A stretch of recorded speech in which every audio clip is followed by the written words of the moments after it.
আগামী এবার যে 26 বিশ্বকাপ অনুষ্ঠিত হয়ে যাচ্ছে, এবার আপনি এই বিশ্বকাপে কোন দল সাপোর্ট করছেন? আমি তো আজ থেকে তাও 10 বছর 15 বছর আগে থেকে আমি আর্জেন্টিন দল সাপোর্ট করি।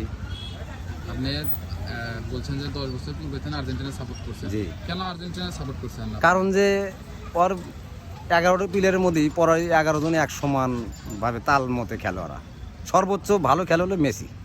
আপনি বলছেন যে আর্জেন্টিনা 11টা প্লেয়ারে ভালো খেলে, তো আমাদের সর্বোচ্চ খেলে মেসি, এর জন্য আপনি আর্জেন্টিনা সাপোর্ট করছেন না। জি, জি। পূর্বে আর্জেন্টিনা বিশ্বকাপ নিয়েছিল, এবার আপনি কি প্রত্যাশা, তারা কি এবার কি বিশ্বকাপ নিতে পারবে কিনা আপনি কি এবার আশা তো করা যায় ইনশাল্লাহ এবারও জয় হোক, যদি ওই আগের গুলি থাকে। আগের গুলি হ্যাঁ। মার্টিনেস, হ্যাঁ, মার্টিনেজ। মার্টিনেস কথা বলছেন, ওই গুলি যদি থাকে তো এবারও ইনশাল্লাহ জয়ের পথে ইনশাল্লাহ। এটা আপনি নিশ্চিত। বলছেন, এটা আপনি বাংলাদেশ থেকে বলছেন, এবং বাংলাদেশের বেশিরভাগ মানুষ এবার সাপোর্ট করছে আর্জেন্টিনা, ব্রাজিল, তার মধ্যে বেশি আর্জেন্টিনা। আর্জেন্টিনা। ধন্যবাদ আপনাকে।